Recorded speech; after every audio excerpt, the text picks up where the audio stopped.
Good morning, Ghost Soldier. Thank you for joining the Paranormal Investigator division of Renegade Files. This loose affiliation of ragamuffin rebels takes on paranormal events, unsolved mysteries, and conspiracy culture. I'm your CO, Lex Gordon, coming to you across the airwaves directly from the Jungle Villa Outpost, deep in the Uncharted Tropics. And before we begin, allow me to correct a small mistake I made in the previous episode's introduction. You may have caught it when I referred to that as episode 35. It was obviously episode 48. This now being Renegade Files episode 49, Haunted Objects, Ghost Files Part 2. Back in May of 2022, we had a blast delving into the spooky realms of some of the most haunted inns around when we did episode 22, Haunted Hotels, which was part 1 of our Ghost Files series. Now it's time to revisit the spooky realms again and look into one of the most unsettling and unexplained phenomena in the world. In this, part 2 of our Ghost Files series, as we explore the subject of haunted objects. Haunted objects. Haunted objects. Haunted objects. This is the stuff of horror movie puppets, imaginary friends gone wrong, cursed idols, and possessed paintings. What causes bad luck to follow certain objects, or negative vibes to surround a seemingly innocent toy? Do malevolent spirits attach themselves to things in much the same ways as they seem to linger in certain places? Are some of the most famous haunted items pure and genuine possessions? Can a painting come to life? And was it a bad idea to accept that hand-sewn doll given as a present from the jilted governess who turned out to be a voodoo priestess? In this episode, we'll look into some of the most haunted objects known to the world of high strangeness. Some are famous in these circles, and some others are relatively unknown, but all of them rank high on the haunt scale. We'll also examine a few theories as to exactly what might be going on here: hysteria, folklore, or pure poltergeist intrusion. If you would like to help support Renegade Files, then I encourage you to join the Renegade Files agency, the RFA. Becoming an RFA agent is a great way to support these investigations and help keep this podcast ad-free. RFA agents benefit by getting exclusive perks like the dark intel files for each episode, episode transcripts, bonus episodes, the RFA weird internet finds, behind-the-scenes content from the Jungle Villa Outpost, MP3s of the relaxing episode background music, and more. You can get a free Renegade Files t-shirt, shout-outs on the episodes, and you can try all of this for free for a full week. Just tap the link to Patreon in the show notes, or visit patreon.com/renegadefiles and become an RFA agent today. I'll see you in there. And thank you to all of you who are agents already. You make the show work. The Dark Mirror. The story of the Dark Mirror comes to us from one of my favorite new websites, weekinweird.com, which is a treat of paranormal reports and information, and from the first glance I knew I had found a cool place online. It's definitely a polished website, and it's not the grungy underground that I'm kind of used to, but it's still cool. Week in Weird was started in 2008 by Greg and Dana Newkirk, self-described professional weirdos investigating the unexplained by engaging the strange. They are also the hosts of Greg and Dana's Haunted Objects podcast. Over the years, this husband and wife team have investigated hundreds of paranormal cases, artifacts, sightings, and claims. And along the way, they have built a sizable collection of haunted and weird objects, and they turned that into a traveling museum which they take to conferences and festivals, and they never charge any money for people to see their collection. They just do it for the fun of it, and that's also cool. So according to Greg, in June of 2015, the Week in Weird crew was approached by a woman whose mother had purchased a black scrying mirror at a psychic festival. The mirror was about 12 inches square and set into a carved wooden frame. As soon as the mom got the mirror home, things started to get strange, to say the least. Now, scrying is the art of gazing into an object like a crystal ball or a pool of water in order to shift your focus away from the world of division and identification with individual forms and into the infinite for the purposes of seeing the future, speaking with spirits, or performing magic in the highest sense of that word. One scrying tool is a black mirror, which is exactly what it sounds like, and this is what the girl's mom had bought at the fair. The girl, whom the article calls Sarah, not her real name, said that after buying the dark mirror, her mother became solitary, confined in her home, and was obsessed with using the mirror for divination to what Sarah felt was an unhealthy degree. Her mother rarely answered the phone or returned Sarah's messages, and in the few times she was able to reach her, her mother was distant, unresponsive, and all of her stories or concerns were filled with doom, danger, and apprehension. Finally, Sarah visited her mom and demanded to see the mirror for herself. Her mother reluctantly led her down the hallway and opened the closet door. Inside the closet, the small mirror sat on a shelf, covered with a frayed piece of black fabric. When Sarah asked why the mirror was locked away in the closet and covered, the mother began to cry, and all she would say was that the mirror was evil. Sarah took the mirror, still wrapped in the cloth, closed it into a box, and took it home. Immediately, her mother's outlook improved and she returned to her former cheerful self. Sarah donated the mirror to Greg and Dana's traveling museum of the paranormal and the occult, and for some time it resided in the collection without incident, although few people paid it any mind.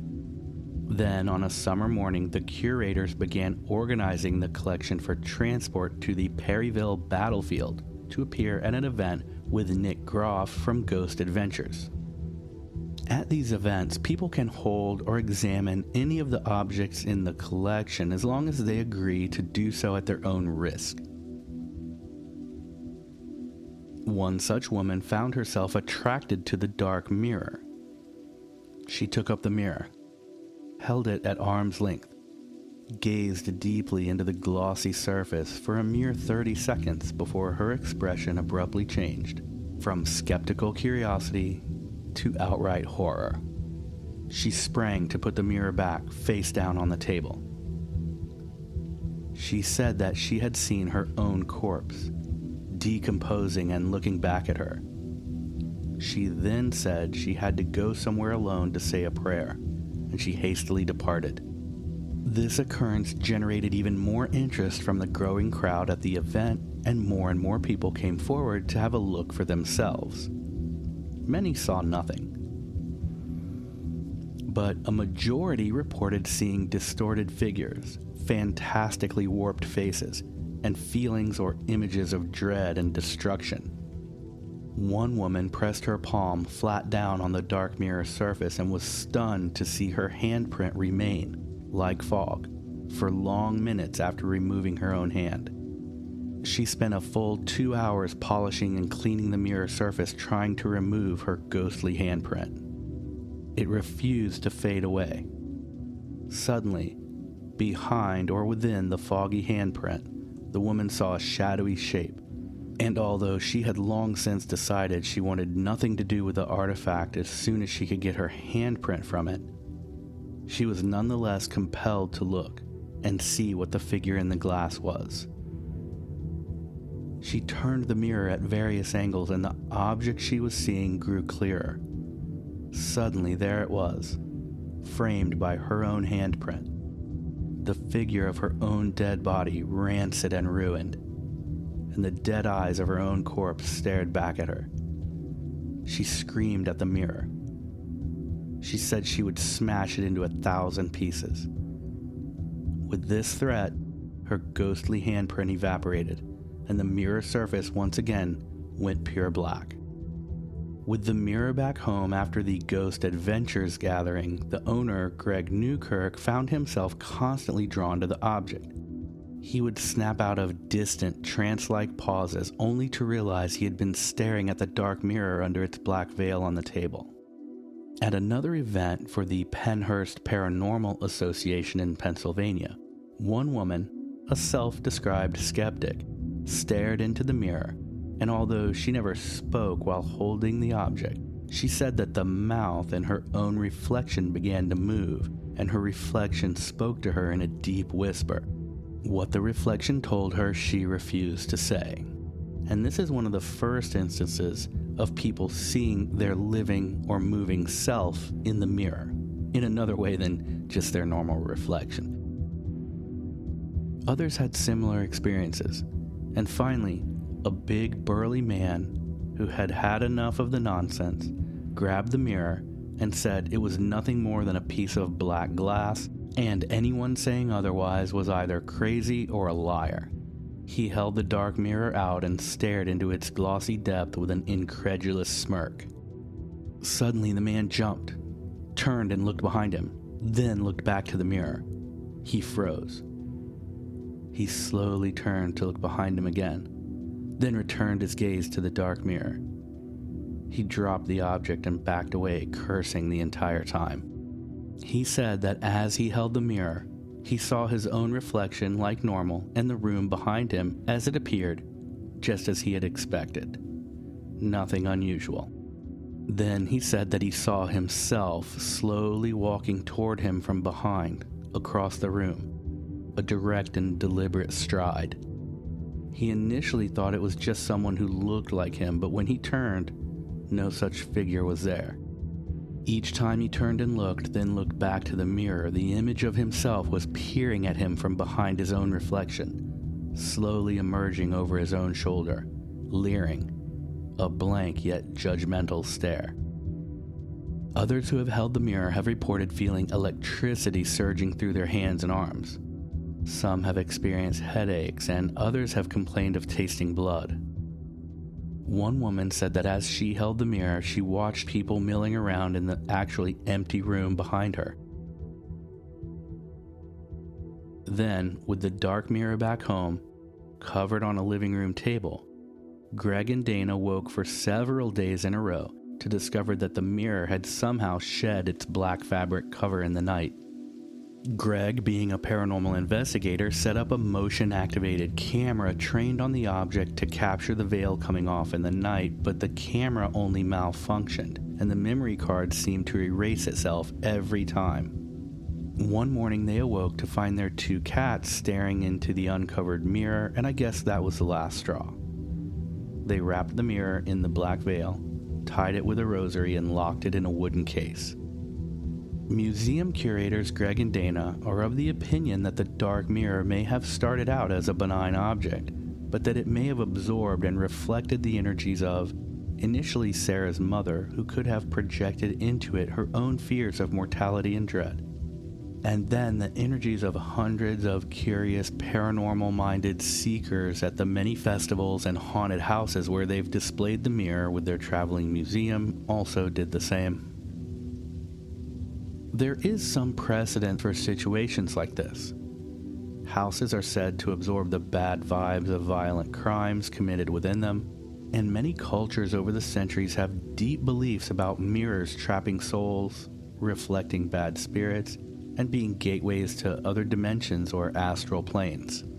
You can still see the dark mirror if you catch Greg and Dana's traveling museum of the paranormal and the occult, but they don't keep it on the living room table anymore. You can hear more stories about their collection and travels on Greg and Dana's Haunted Objects podcast.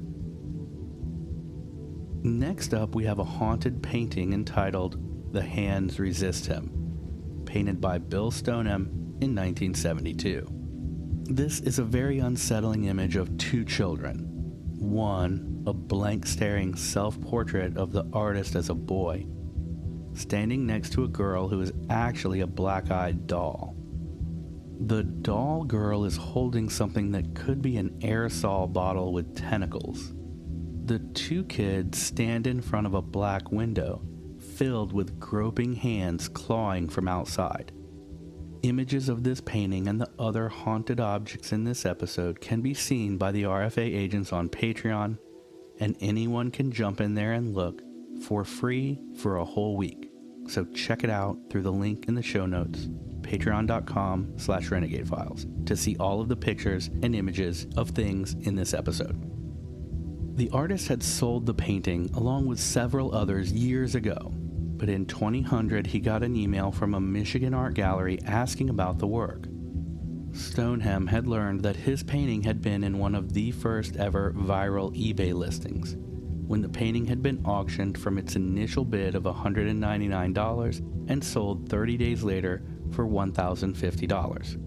This hardly seems impressive in today's world of people selling $75,000 jars of air from Taylor Swift concert front rows, but back then it was a big deal. This was also one of the first eBay listings for something haunted or allegedly haunted. I just searched eBay for haunted items. There are over 12,000 things for sale. That listing was an intriguing story posted by the anonymous seller, and it described the couple who had initially discovered the painting in an abandoned brewery and had hung it in the bedroom of their 4-year-old daughter. First of all, this is super weird. Unless your parents were Gomez and Morticia Adams, it would be very unusual to hang this totally creepy painting in a kid's bedroom. But I guess that's when the trouble started. The 4-year-old girl began running into her parents' bedroom saying the children in the painting were coming to life, fighting in the painting, and even climbing out of the frame and moving around her bedroom in the middle of the night. She said that the doll in the painting had a gun, and she would point it at the little boy. The daughter was so insistent that the father installed, once again, a motion-detecting camera in the girl's room and focused it on the painting. One morning, they found that something had triggered the motion camera to snap a picture overnight, and when they looked at it, it looked like the girl in the painting had transformed into a real girl, so no longer a doll, and that she was now indeed pointing a gun at the boy in the painting. And no, I couldn't find the picture. People began to feel sick, get headaches, and become tormented by visions of the children just from looking at the pictures of it on the eBay listing. The artist has a love-hate relationship with the painting now because it's one of those things that had plagued his career ever since it sold in the viral auction and was featured on a few news programs after doing so. Bill Stoneham, the artist, is a surreal painter who has sold many paintings, and according to him, The Hands Resist Him is one of the least creepy paintings he's ever made. He jokes about the reactions people have to it, but he doesn't seem to be a sinister person at all. The Hands Resist Him has an interesting history even before the eBay sale. It was bought by a gallery owner from Stoneham when he was just 20 years old. It was actually sold to actor John Marley, who is the man who played film studio mogul Jack Woltz in The Godfather. No one knows how the painting ended up in the abandoned brewery. It's possible that the brewery bought it from Jack Woltz's estate sale, and then when the brewery closed, they just left the painting there. The person who won the original eBay auction still owns the painting, and he swears the kids in the painting have come out into the room on more than one occasion. The rights to the image have been sold to a writer who plans to write a movie script about the story surrounding it. The Dybbuk Box. A Dybbuk, that's D-Y-B-B-U-K, is, according to Jewish mythology, the malicious lost spirit of a dead person, so a ghost. According to legend, an anguished soul can sometimes refuse to go to the afterlife. In many cases, this is someone who clings so dearly to the material world that their spirit becomes trapped in some physical object, only to remain there until someone helps release it. The word Dybbuk comes from an ancient Hebrew word meaning to cling. The Dybbuk box is said to be the home of just such a spirit. So, where did the box come from and what do we know about it? Sometime in the mid-1990s, an antique store owner named Kevin Mannis purchased what he thought was a small wooden wine cabinet at an estate sale for a woman who had originally lived in Poland and who had reached an age of 103. The woman had left the box to her granddaughter, along with a warning to never open it, telling her it contained the spirit of a Dybbuk. The granddaughter relayed this story to the antiques dealer and included the warning to never open the box, but the man decided to buy the box anyway. After purchasing the item together with a few other pieces from the woman's daughter, Mannis began to believe, inexplicably, that the box may have had sentimental value for the family, so he offered to return it.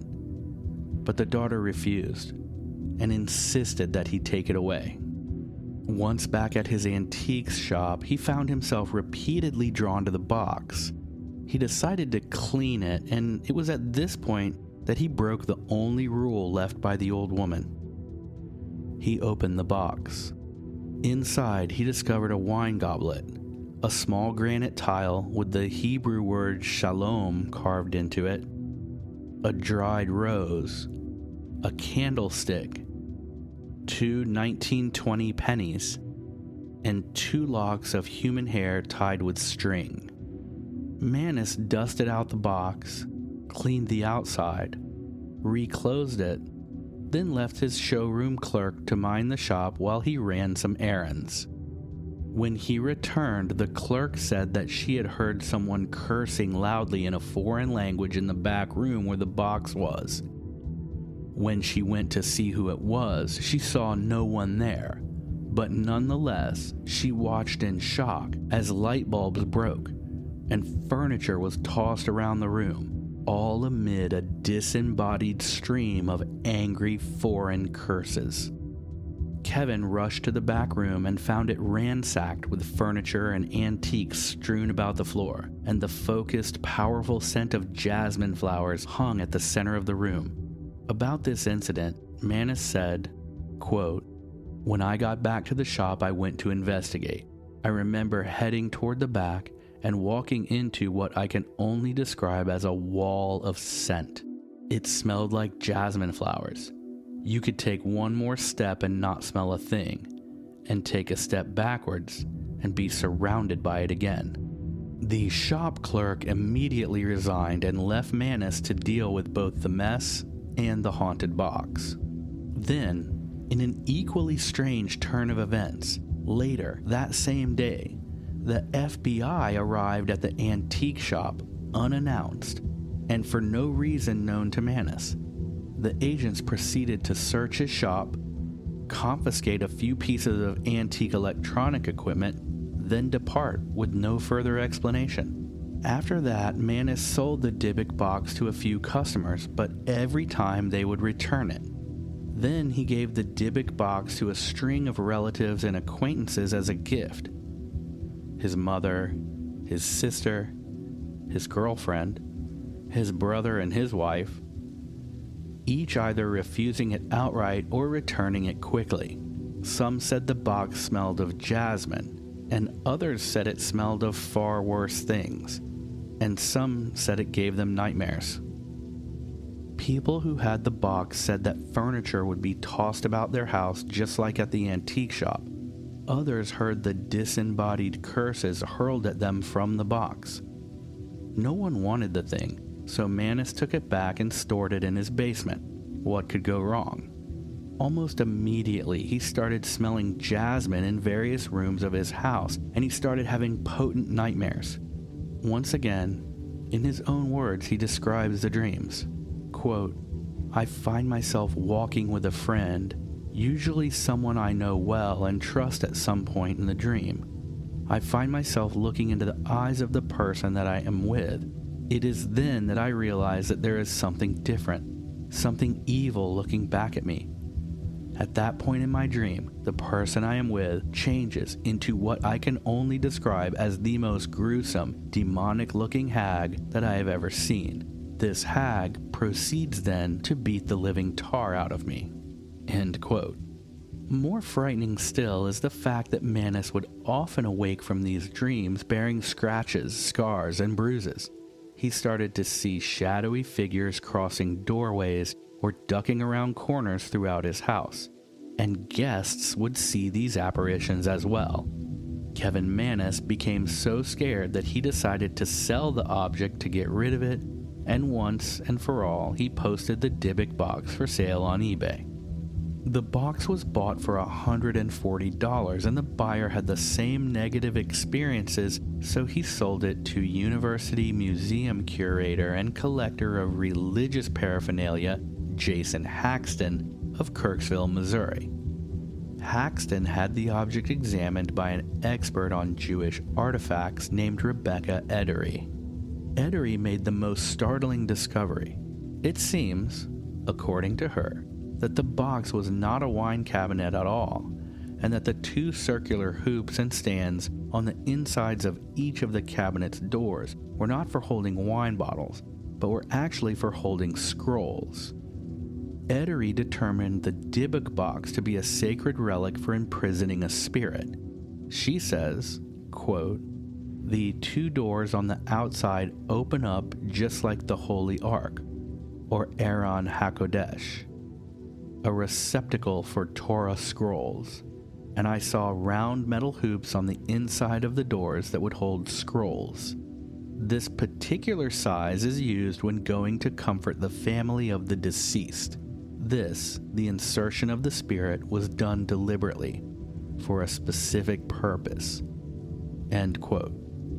Haxton kept the box for some time, first having elaborate rituals performed upon the box to trap the spirit inside, then storing it in an acacia wooden box lined with 24-karat gold leaf to keep the dark energy inside, where he stored the object in his den. Apparently that was not good enough, so he eventually positioned that contraption within a military-grade shock-proof container and buried it on his property. Eventually, star of the television show Ghost Adventures, Zach Baggins, purchased the Dybbuk box from Jason Haxton and added it to his collection of paranormal objects in his haunted museum in Las Vegas. It seems like haunted museums are pretty big with this crowd. However, Baggins will not just let anyone look at the box. Curious seekers must sign a waiver that releases Baggins from liability if anything bad happens to them while or immediately after viewing the box. As with any such haunted object, there are claims of fraud and hoax that extend all the way from antique shop owner Kevin Manus all the way down to Baggins, and including the Jewish relic expert. But we may never know for sure. Robert the Doll. Among those of us curious about or fascinated by haunted objects, Robert the Doll is somewhat of a celebrity. He is a haunted object A-lister, checking all the boxes, like countless stories of paranormal activity directly attributed to the doll over decades.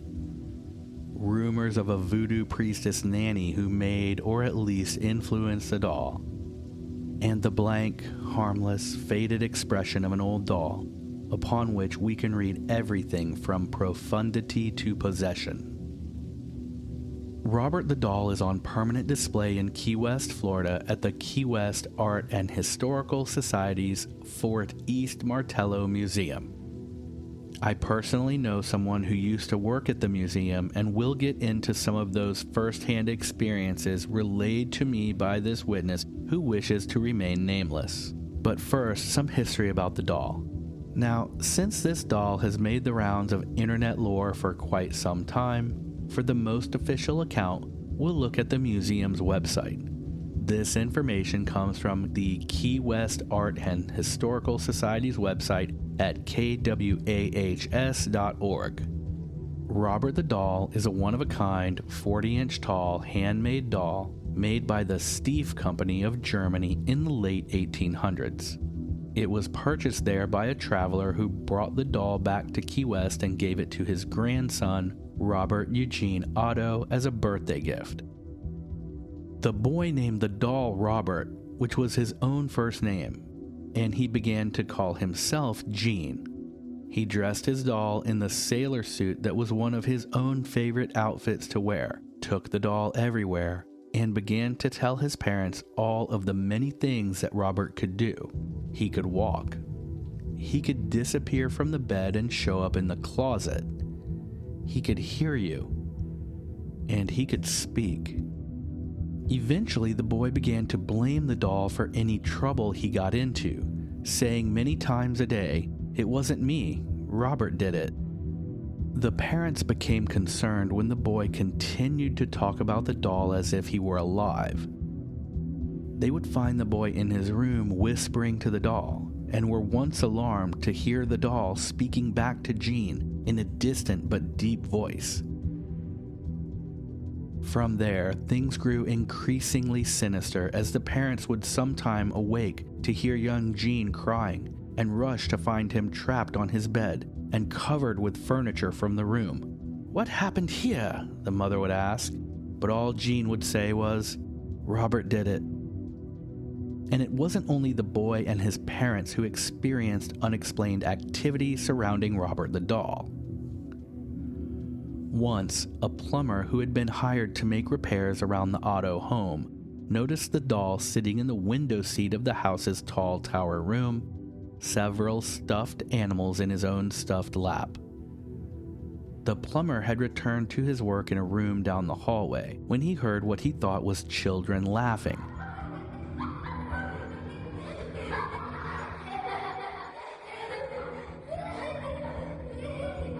He went back to the room where the doll was to see if anyone was there, and was shocked to find that Robert the doll had moved from one side of the window to the other, and the toys that had been in Robert's lap were now strewn across the floor toward the other side of the room, as if the doll had thrown them.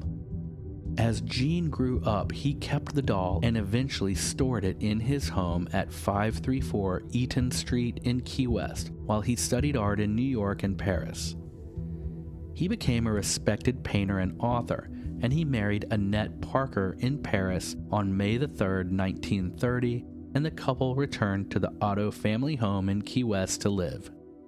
Once back home, and now married, Gene designed a room just for Robert in the attic, of course, complete with furniture, toys, and decorations, all for the doll.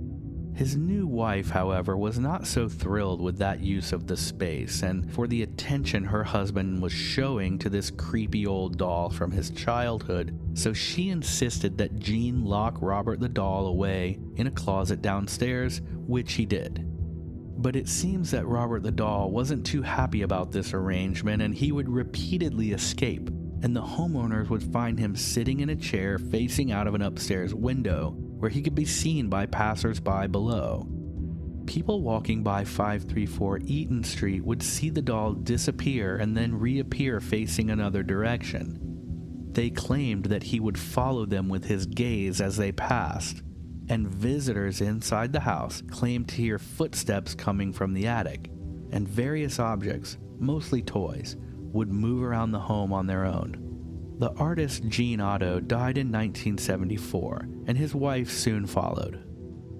The Otto house was purchased by Myrtle Reuter, who owned the doll until she donated it to the museum in 1994, where it remains today. Upon donating the doll, Myrtle Reuter insisted that Robert the doll was indeed haunted. The museum curators were skeptical, but they took the doll nonetheless, it being a rare part of Key West history that dated back to the 1800s and was associated with one of the island's many famous artists. Almost immediately, things got weird at the museum. And here we come to the first-hand accounts from my anonymous friends who worked at the museum and were specifically in charge of maintaining the area and displays surrounding and including Robert the doll himself. These friends of mine also know the people in this position today, and we're just going to leave all of their names out of it for their own privacy. The first occurrences took place late at night when the museum motion detectors would trigger the alarm system, and the caretakers would arrive to find Robert's glass case empty. They would then have to search the rooms, and invariably they would find Robert in some other room, and replace him in his airtight, ultraviolet ray filtering glass case. On other occasions, they would have to remove the case to clean it because it would inexplicably become smeared with handprints on the inside. Visitors who scoffed or disrespected Robert or even took his picture without asking permission would quickly meet with misfortune, illness, or plain bad luck, and rumors spread that the only way to remove the curses was to write Robert a letter of apology. Today, Robert the Doll receives about 60 letters per month from apologists, fans, and paranormal seekers from around the world. This next segment doesn't focus on a single haunted object, but rather a collection of objects and the history of the collectors. The Warrens Occult Museum in Monroe, Connecticut is the creation of Ed and Lorraine Warren, who were lifelong paranormal investigators and the subjects of the American horror film The Conjuring. The museum is now closed, and as far as we know, all of its contents are still owned by Ed and Lorraine's daughter and her husband. In 1952, the Warrens founded the New England Society for Psychic Research. Over the years, they investigated hundreds of hauntings, demonic possessions, and paranormal cases. Along the way, they built a large collection of supposedly haunted or evil artifacts, and they stored them in the basement of their own home. Once again, what could go wrong? Ed Warren was a self-educated demonologist, author, and lecturer. Wife Lorraine was a clairvoyant and medium, and the two worked closely together. These two were the original ghost hunters, and they were one of the first teams to use scientific instruments such as thermometers, low-light cameras, and tape recorders while exploring paranormal events. They trained several other investigators in the art of demonology, including David Considine and John Zaffis, who happens to be their nephew. I mentioned Zaffis earlier, and I have heard him speak, as you may recall, if you listen to the Patreon bonus episode that we published on the main RSS feed back in January 2023, between episodes 36 and 37. And we'll look into some of John Zaffis' ideas about haunted objects here in a minute. So Ed and Lorraine started the New England Society for Psychic Research in the 50s. And they clashed a bit with the New England Skeptical Society. Societies have always been big in New England. One particular incident happened in 1997 when Steve Novella and Perry DeAngelis from the Skeptical Society interviewed the Warrens and toured their Museum of Haunted Artifacts. They wrote an article based on their experiences. Their conclusion was that the Warrens were, quote, at best, tellers of meaningless ghost stories, and at worst, dangerous frauds. But the Warrens were both deeply religious Roman Catholics and steadfast believers in the paranormal. When the Skeptical Society claimed that all of the hauntings they had investigated and found to be genuine were nothing more than predetermined conclusions, the Warrens retorted by saying that the Skeptical Society merely brought their own predeterminations into their investigation into the Warren cases, and that they did so without any faith in God or any understanding of the supernatural world of ghosts, demons, and hauntings. The Warrens investigated famous hauntings such as the Amityville house, which we all know.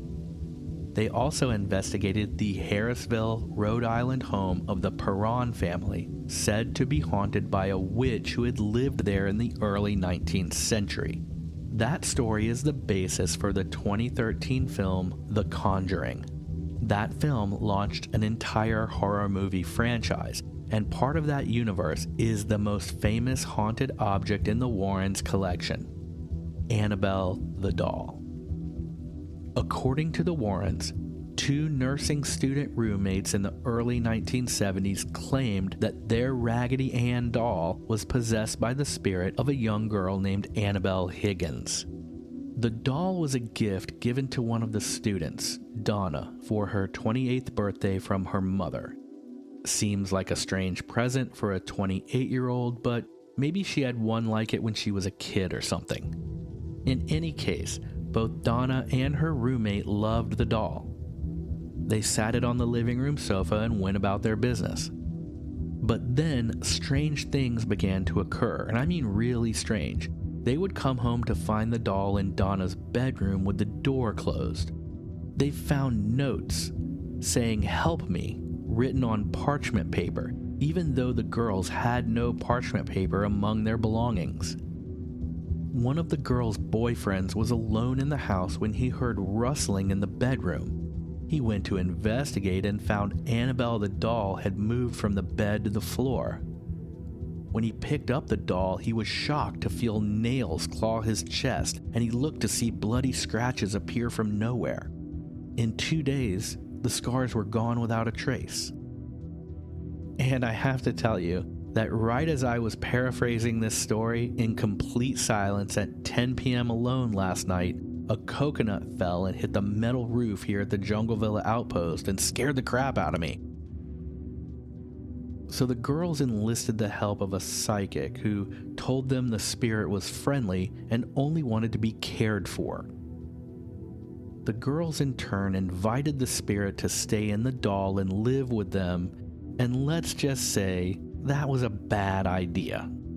The doll's behavior, according to the girls, continued to get worse, and they finally called in Ed and Lorraine Warren. The Warrens said the two young ladies' trouble had truly started when they began believing that the doll deserved their sympathy. The Warrens believed that there was actually a demonic force in search of a human host within Annabelle, the doll. According to their report, human spirits do not possess inanimate objects like houses or toys. They possess people. But an inhuman spirit, so a demon, can attach itself to a place or object, and this is what occurred in the Annabelle case.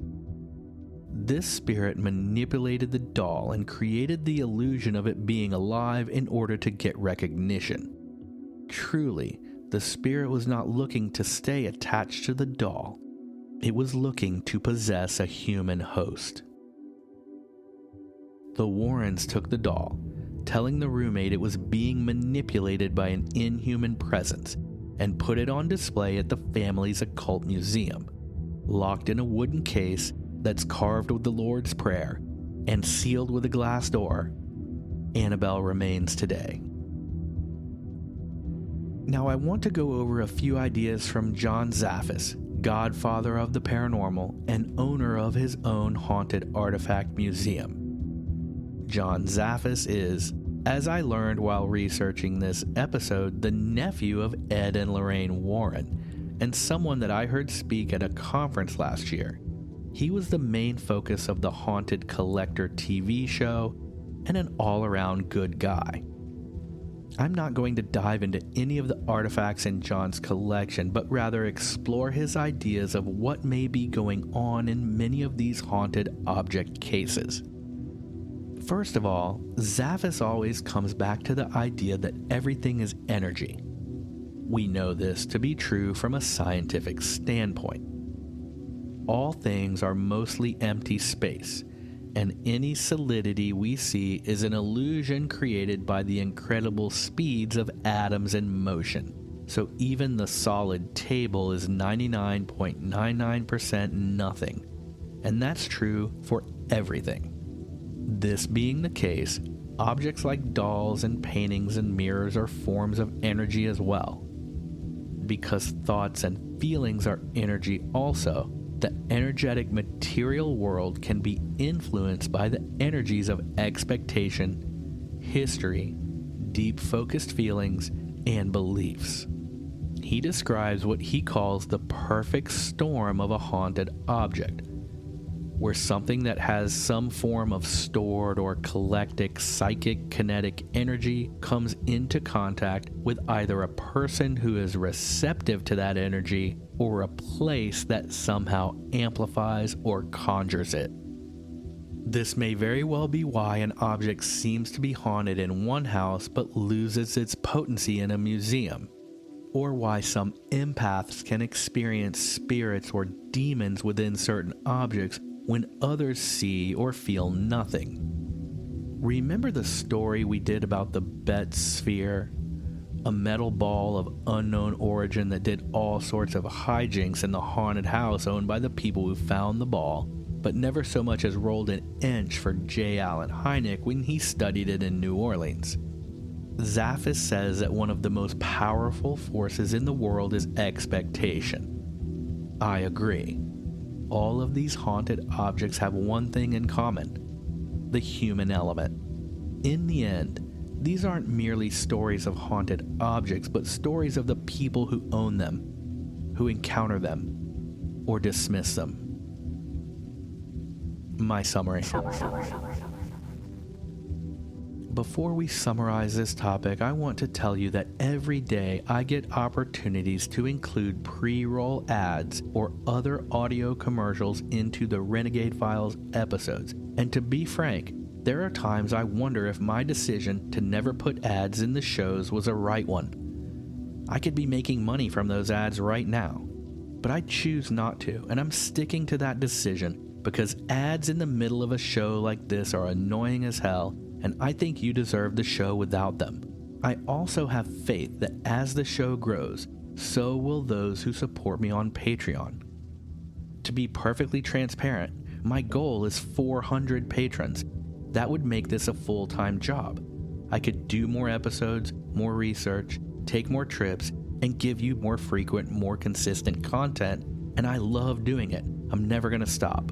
Patreon works because a lot of people pitch in a small amount each, and that can make a huge difference for someone like me. I do all the work for this podcast myself. I am proud to be a part of the creator economy. I was born to do this work.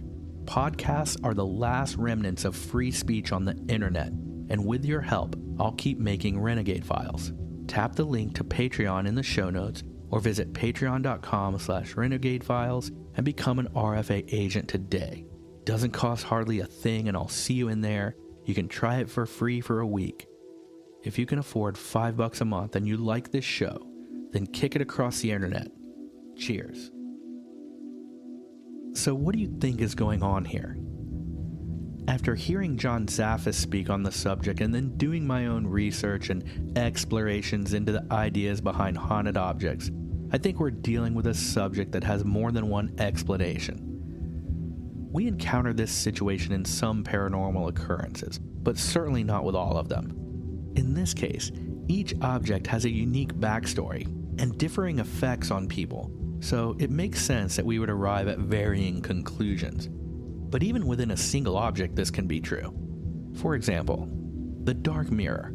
Dark mirrors are a dime a dozen, and they're kind of odd to stare into, and if you've ever had that perspective shift you can get when you gaze deeply into a crystal ball, you can get the same shift with a dark or black mirror, and that alone can cause people to see things.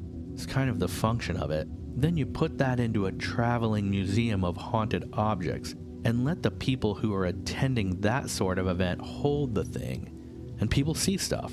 As for the effects it had on the original owner, the girl's mother, it could be a similar thing going on there.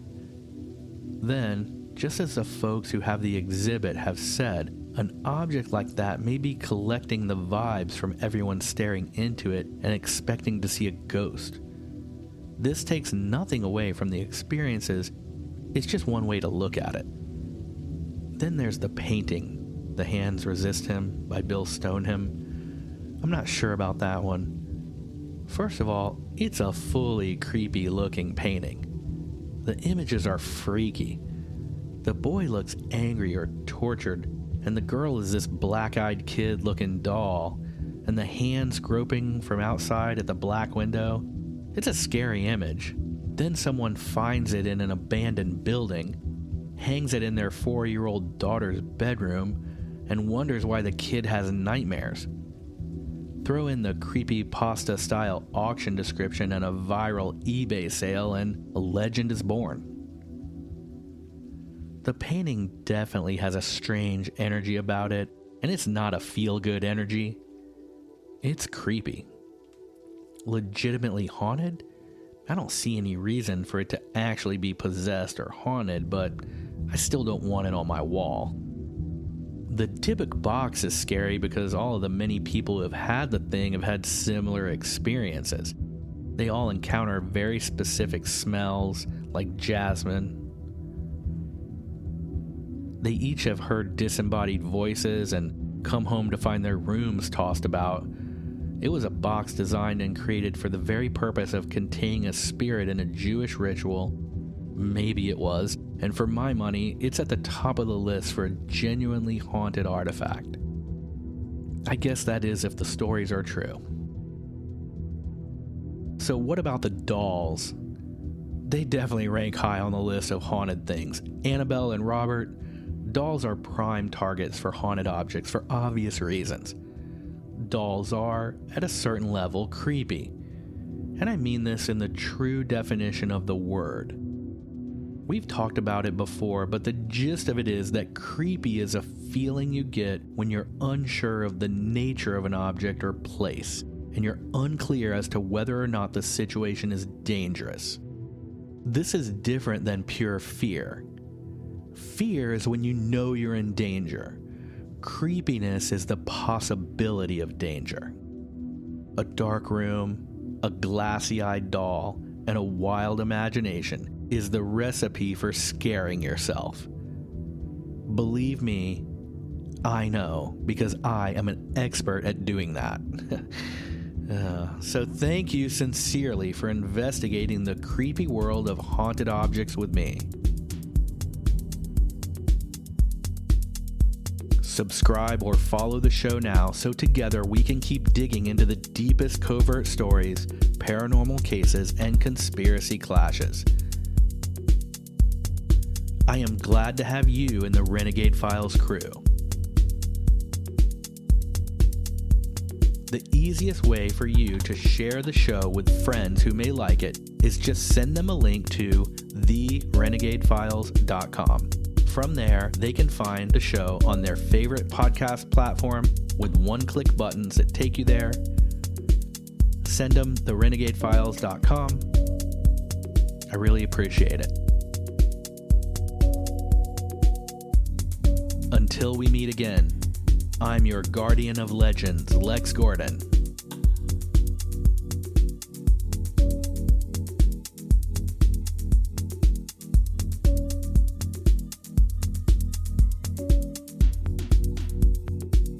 Stay wild, ghost child.